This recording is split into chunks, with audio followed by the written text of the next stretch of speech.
What's up, guys, and thank you for tuning in to another episode of the Sinister Files. If you like what you see or hear, go ahead and hit that like button and subscribe to stay up to date on all my newest content.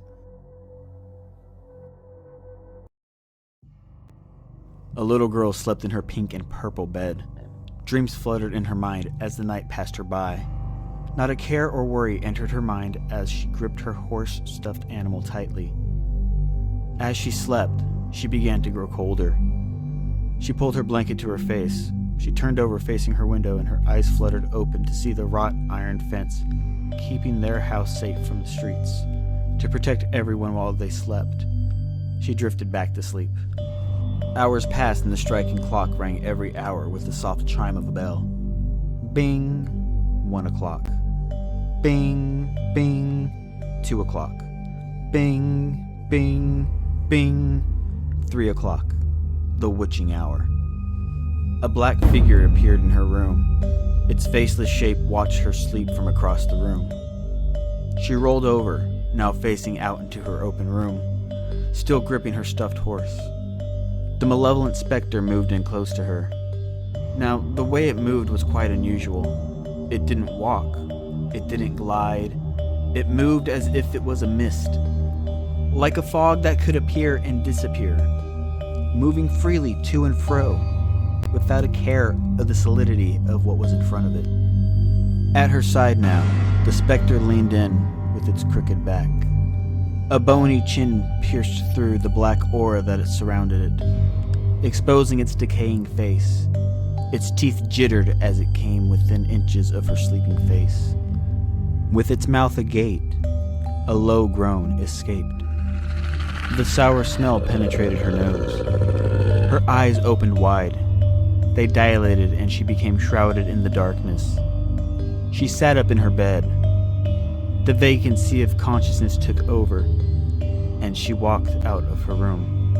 To the left of her room, she quietly walked past 2 doors. The sound of her bare feet made the wooden floors creak ever so gently, and into her parents' room where she watched them sleep. This went on for 3 days, and every day she would get closer and closer to their faces. On the last day, starting with her father, she got so close that she could feel his breath on her lips. And just as the black figure had done to her, she left her mouth agape, and a low groan would come out. She then proceeded to her mother and did the same as she had to her father.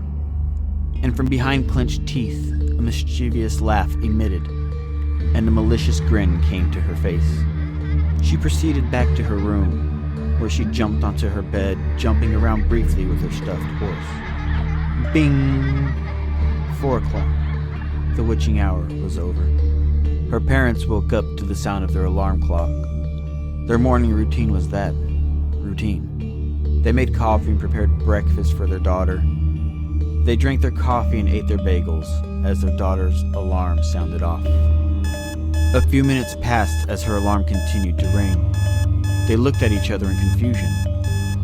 Her father took one last bite and headed up the stairs and into her room. He screamed. Her window was pushed open and she wasn't anywhere to be found. His wife ran up the stairs to find him on his knees, sobbing uncontrollably. She picked him up as tears fell from her eyes. They quickly phoned the police and searched around the room. She was nowhere. They searched the house. Nothing could be found. They went outside and there she was. She was impaled on the wrought iron fence, stuffed horse, bloodied and still in hand. She had fallen through her window whilst jumping on her bed. Her mother screamed and cried uncontrollably as police officers arrived. They were taken in for questioning without any answers as to what could have happened. Detective Swain explained to them why the house had been on the market for quite a few years. Its previous owners left and never came back, only to be found 4 months later in an abandoned hotel.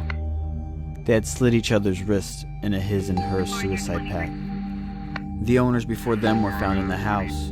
3 children, a father and a mother. The children were drowned, one after the other, and placed back into their beds after being drugged with sleeping pills in their food. Their father was found in bed. He was bludgeoned in his sleep with the bat they used for home defense. He was beaten so badly that the bat was embedded in his face when he was found. The mother took her own life. She was found hanging in the basement from the support beams. Her hands stained red from blood, her white nightgown still wet. They left the police interrogation distraught. If they had known about the history of this house, they never would have bought it. Upon returning to the home, they wept.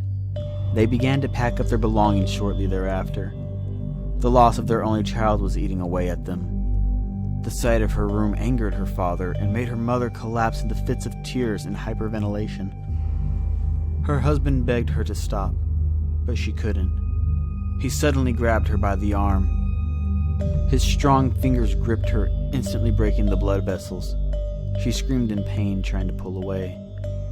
He quickly threw her face first into the wall, her nose broken and blood gushing down her face.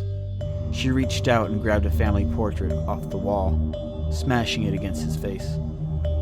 The glass broke and cut his face deep, exposing the white meat.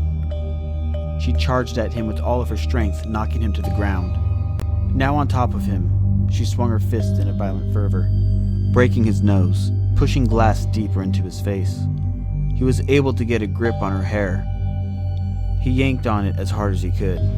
Her neck jerked back and her body contorted as she was hurled off of him. She laid at the top of the stairs, groaning in pain. He got on his feet, his eyes blackened out with rage, snarling with hatred. She stumbled to her knees, holding her arm which had been broken from landing on it. Tears fell from her face as she snapped out of whatever had control of her. She whimpered, "Oh my God, honey, what's happening to us?" As she looked upon her ruin. Before she could look up, she heard her husband scream, a warrior's call if you will. He kicked her in the middle of her chest. She careened down the stairs, tumbling end over end, her head whipping back into the wall, snapping her neck in two. He looked down at her from the top of the stairs. His dilated eyes shrank, and his demented glare wore off and turned into horror. No, no, no, no, no. Ah, Jesus, what have I done? He screamed, falling to his knees. He clutched the body of his dead wife for hours. His tears fell upon her face till he couldn't produce any more. Despair pierced his soul. The immense suffering ate away at him. He kissed her forehead. "I am so sorry, my love. I hope you can forgive me in the next life." He walked away from her for one last time and made his way to the kitchen. He opened the utility drawer and took out a chef's knife.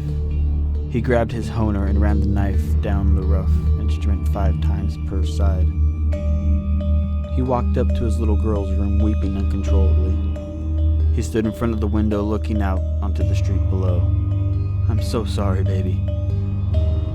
Daddy loves you so much, and I will see you on the other side with Mommy."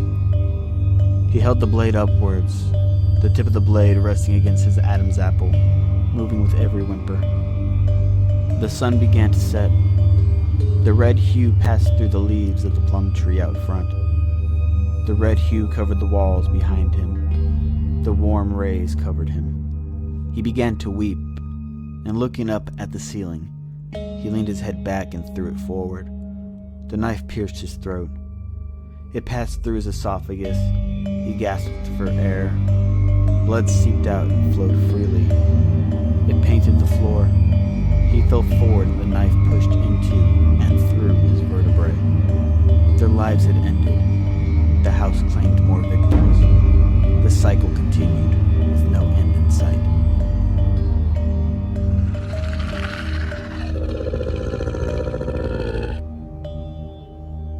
So thank you for watching another episode of the Sinister Files.